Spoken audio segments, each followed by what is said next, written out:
Hey, beautiful people, good morning, good afternoon, good evening, depending on wherever you're watching me from. How are you all doing? Hope you are having a great time.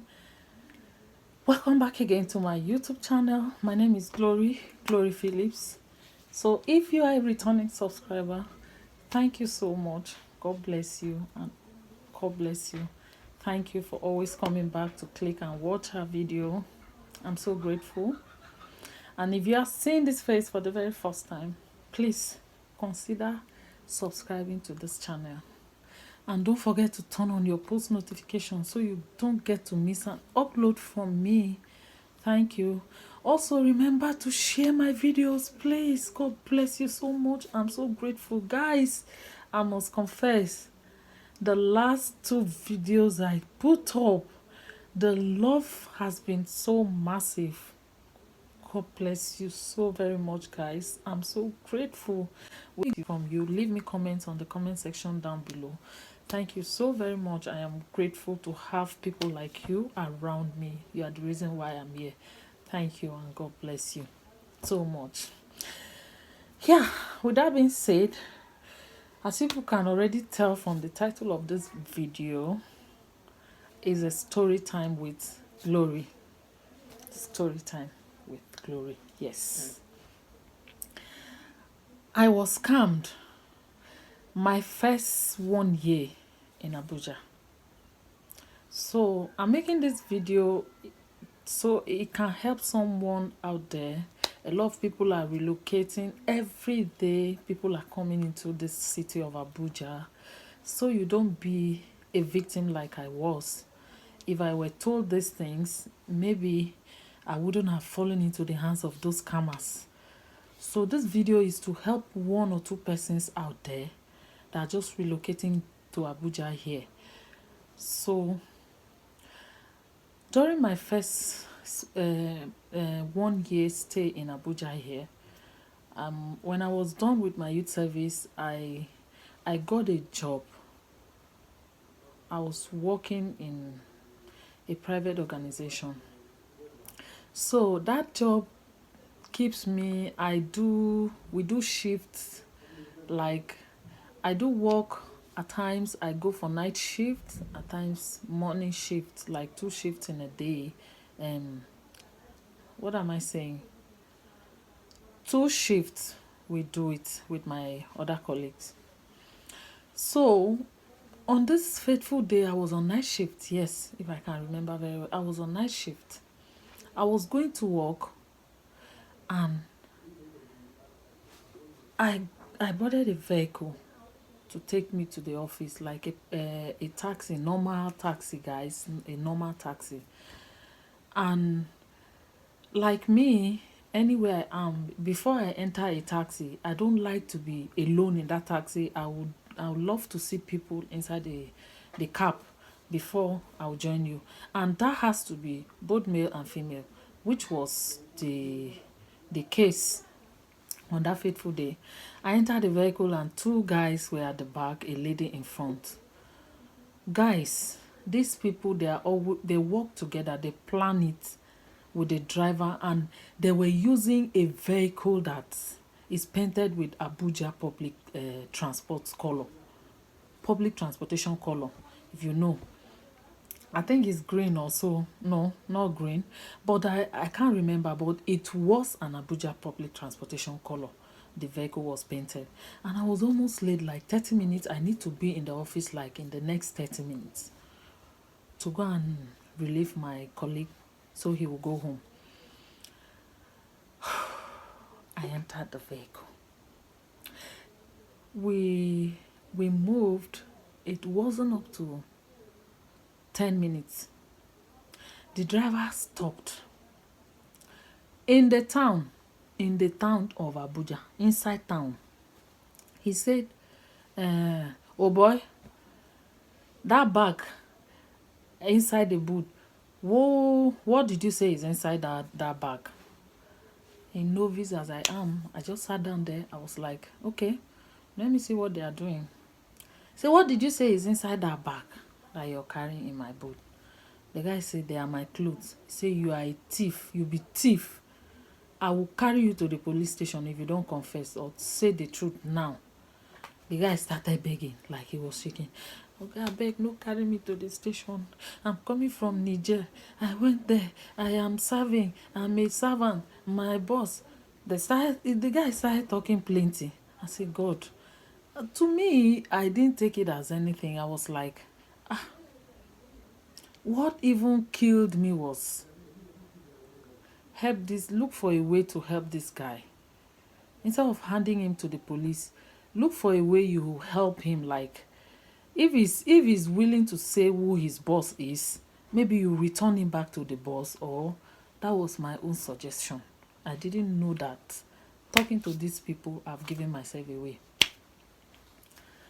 So the next thing, after the guy had explained, I am serving my boss in one of these Arabian countries, and my boss is wicked. He does not give me food. He does not do this, blah, blah, blah, blah, blah. So he now saw this bag of money and decided to take it and run away with it back to Nigeria. Guys, this bag was filled with money, dollars. They opened the bag. A Ghana must go bag. Dollars were filled, packed inside the bag. And on top of the money was one kind of, they would tie a red cloth in around something to make it look diabolical, kind of. Like where his boss kept that money, he put that juju, so to say. Juju, yes. He put juju so that none of the servants will be able to carry it. With that thing inside, it will scare you away. You'll be scared of your life and you will not pick it. So unless you have the mind to carry such thing, and it happens to be one of those guys, from what they were explaining. So when they opened the bag, that we all have to come down. We came down from the vehicle. At this stage, mind you, I don't know myself again.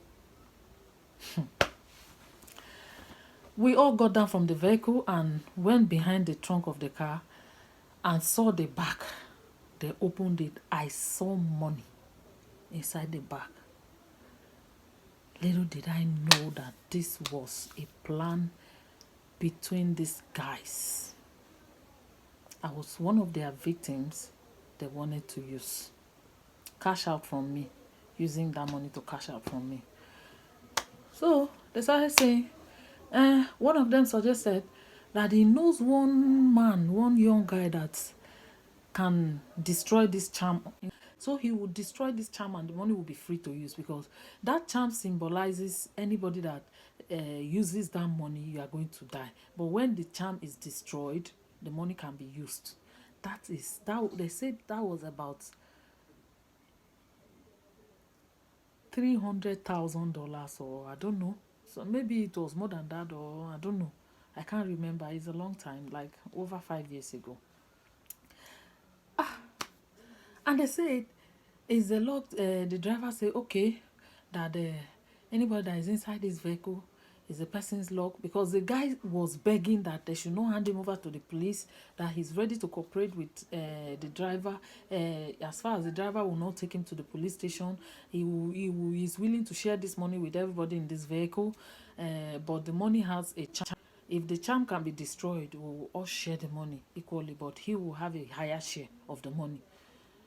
So Mbeke, like me, what do I know? Otondo. I was like, what? This money? Hey, I just came into Abuja. I have made it. This money will go a long way. I thought of my mother. I thought of my sibling. I thought of my family. I thought of everybody. I was courting my husband then. We were in the courtship. So I was like, oh my God. Is it worth the trial? Is it worth the risks? And a young lady of about early 20s, in her early 20s, she was like, I think I made a statement. I say, oh no, I'm not going to do this. This thing that has to do with charm, I'm not going to be part of this. The lady just walked up to me. She said, babes, don't know most of these people that come into this place. Today is a lucky day for us. Even she's going. I say, I'm going to work. I remember I'm going to work. I'm late. My colleague will start calling me by now. I just need to leave here. Let me go to work. I wanted to take the next available vehicle. The lady just came to me further to confuse me even further. And when they saw that maybe whatever they used was cleared in my head, I was like talking sense. I said, I'm not going to do this. The lady walked up to me. She said that, babes, even she's going somewhere. She's late, but this one, she will not leave this money behind. She will see the end of this money, because do you know what it means? 300 and something thousand dollars. If we share the money, girl, you will have more than 50 million naira to your name. You have more than, do you know what it means? Do you know what that money will do to your family? I guess you don't have even up to a million naira. So she tried to convince me that let's take the risks. Guys, Otundo, I entered the vehicle back with them. I was just with my TP to the office and back the next day. Mind you, this was my first month. I started work in that place. This was my first month. And this was close to the end of the month, where I will be paid salaries. I'll be giving my salary. So I said, okay, let's go. We entered the vehicle.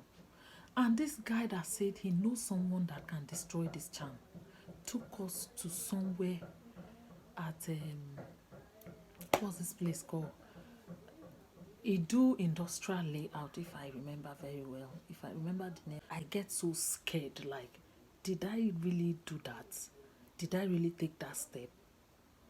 I was taken to a very isolated place. Just 4 of us, including the driver, making us 5. 2 ladies and 3 guys. 2 guys with the driver. We went. They took us to a place, an isolated place, kind of a forest. There was a young guy seated like a herbalist, was just seated there. This guy is a plan everything. The guy was seated with red cloth, dressed just like a herbalist. And when we came, before we even did anything, he said he knows why we are here. He started telling us the story of how we entered the vehicle. All of us are passengers, and we entered the vehicle with somebody that stole his boss's money from so country, from this. Guys, that was when I believed. I said, hey, we have seen somebody that will really kill this charm. I'm going to make money then. The guy said, before you will start anything, we are going to drop money. All of them started dropping. The other lady said, I came with 2,000 naira. She dropped it, but I need transportation that will take me back. The guy said, you don't need anything. I was not with anything. I said, me, I don't have anything. They said, but are you willing to give when you have later? Where are you working? Because by now I've already started disturbing them that I am working, I'm going to work. And my colleague was already calling me, and I pleaded with him that I'm stuck up somewhere, that I will come a bit late, like 1 hour. He should bear with me. So I told them I'm working in an hotel. They asked of my salary, Otundo. I gave them the amount of what I earned. I'm not working with my head at this stage.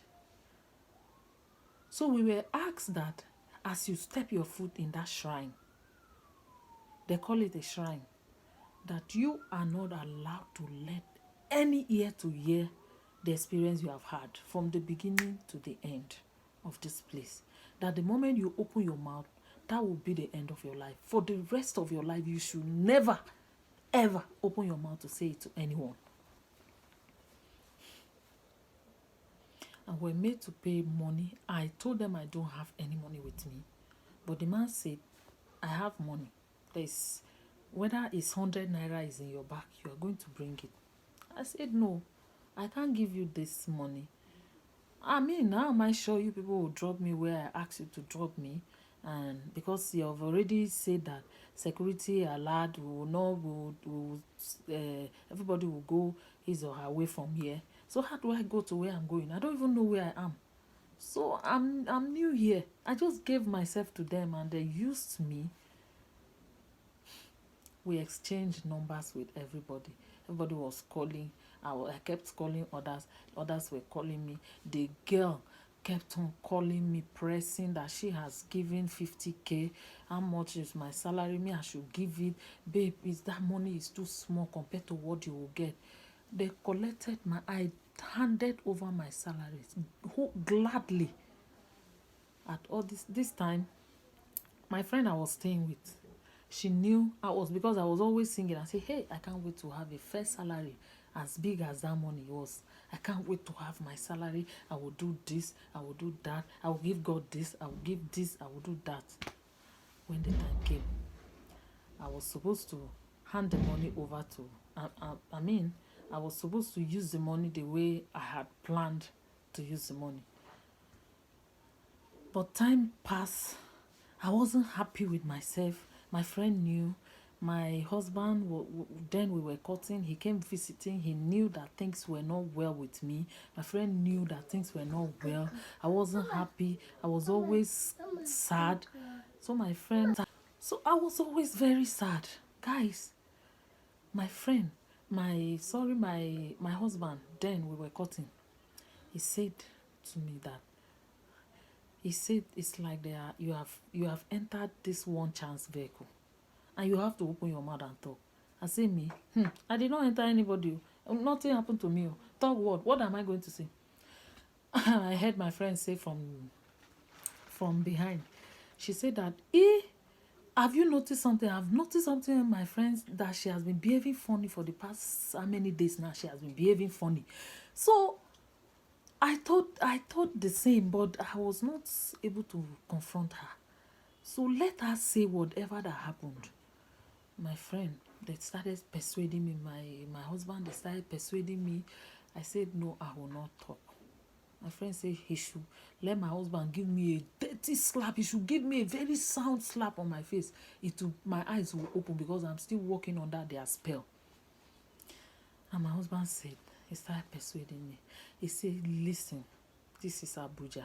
I've been here for more than a decade. I know what is going on in this land. I have once been a victim of what they have done to you. They will tell you that you will die the moment you share the news with anybody. They will collect your money the moment, if you don't open your mouth and say it now. That is how they will keep threatening you. They will say you will die. When you say this, maybe they took you to a place that they will force you to swear an oath. They will force you not to say this, not to this, and seal it with an oath. All those ones is scam. They are just boys that are struggling to survive. Nothing is not real. That's what they will tell you. Maybe as you are seated now, you are scared that you will die the moment you open your mouth to say anything to me. Just open up, babe. Open up. Did you enter a vehicle that they carry bag of money? I say, I don't die. Put my hands for it. After enough persuasion and pleading with my husband, I finally opened up. They asked me, how much have they collected so far from you? I told them the amount. He said, I am lucky. He said, I'm lucky that they found out early enough because they would have drained me. 1 year I will be in Abuja working for them. So guys, be careful. 3 times I have been a victim of this. 3 times. The first one, I fell for them. The second time, I was still going to the office. At the same area, I entered the vehicle. It wasn't long. The same format, this is how they come. Guys, open your eyes. If you enter such a vehicle and this happens, just immediately ask the driver to stop you. That was what I did. The third time, by now I am married and had my first baby. I was returning back from work. I was going home. I stopped by the express. Those of you that know Abuja very well, Kubwa Express by Metama Junction. So I stopped there to enter a vehicle back home. Unfortunately for me, I entered them again, their vehicle, and they will always mix, like both male and female. They will be seated in the vehicle, just looking for who to scam and collect money from them. I entered the vehicle with my baby, with a baby carrier. I was carrying her in front with my baby bag, with an umbrella. It was a rainy day. I entered. They drove just a little bit like this, like not up to 5 minutes. They say, Oga, what do you say that bag inside my boot? You say cloth, abi? You be thief. Na money dey there. You don't go rob somebody, I will hand you over to the police. I just told you, right? Driver, please stop the vehicle. He say, madam, wetin happen? I say, stop the vehicle. I just remember I forgot something in the office. I need to go back. It's very, very important. I need to go back. He say, can't the thing wait? Can't that thing wait till tomorrow? I say, if you don't stop this vehicle, I'm going to scream now, and I will scream very hard. Stop this vehicle this minute. Guys, if I was not fast enough to drop from that vehicle, the guy would have, something bad would have happened to me. I believe God saved me because of my daughter I was carrying in front of me. If you see the speed they left that place, because once this happens, they are scared that maybe you will call security on them to get them. So if you see the speed these people carried, and I was not able fast enough to get the plate number of that vehicle. So 3 times I have been a victim of these people, but the one I fell for was the very first time. So if you see these signs, guys, just flee from them. Those things, they are planned. Those people, they come together. They are not passengers per se that they will sound to be, or they will present to you. They planned it all. Where they took you is not a shrine. Guys, if I knew the Bible the way I know it now, if I had totally surrendered my life back then to God, like a true born again child of God, like I am now, I would have rebuked them in that very place. Because God says He has not given us the spirit of fear, but of boldness. Like now, you can't just shake me, because I know what I carry inside of me. These are the tricks and signs they come with. They will tell you, once you enter a vehicle and they stop suddenly and start asking, what did you say is inside that your bag? And the guy that they will be asking will be behaving like Otondo, one mumu. He will be shaking like a chicken that has been beaten by rain. Just run away from them. These are their signs. They will sit down. A lady will be amongst them. Somebody in front, 2 at the back. They will sit down and they will open the bag of money that there is a charm. There is a charm inside that needs to be destroyed. In the process of destroying this charm, the babalawo or the herbalist will ask and demand for money. That is their process of scamming you, eating and collecting your hard-earned money. They will be collecting from you. As far as you keep to their rules, that you will die once you open your mouth to say anything. Once you keep to those rules, you will just be there. It can last only God knows how long it will last. They will be eating from you, collecting everything you have. Just run away from them. This is how they come. I don't know if they are still existing, because it became so much that even this program, what is it called? Brekete. Ahmed is our ordinary president. I have heard series of stories people took to that human rights television. The same story, just exactly. You will not hear it like you will hear exactly what I have told you. That is how they come. So I don't know if the security personnel have done anything about that. I heard in Ahmed Issa's program that they invaded their hideouts. Those guys, they invaded their hideout at Karimo, at the Do Industrial Layout, at Maraba, and the rest and the rest. So I don't know if it's still in existence, but just be careful. They are everywhere. They are just everywhere. You can meet them anywhere. Be careful. So I hope this story time will help someone out there that have listened to me. I pray that God will always protect us. Like He said, He will order our footsteps to the right direction. As we go out every day, I pray that the Lord will take us out safely and bring us back safely in the name of Jesus. Thank you so much, guys, for watching up to this extent. And if you have watched to this extent and you have not given it, you have not given this video a thumbs up, please, what are you waiting for? Give this video a thumbs up, and don't forget, please, most importantly, to subscribe. Subscribe to this channel, please, guys. I love you guys so much. Thank you for the massive love you have shown me. Thank you so much. Every day I get like 2 or 3 subscribers every day. Isn't that amazing? God bless you so much. Thank you very much, and remain blessed until I come your way again in my next video. For now,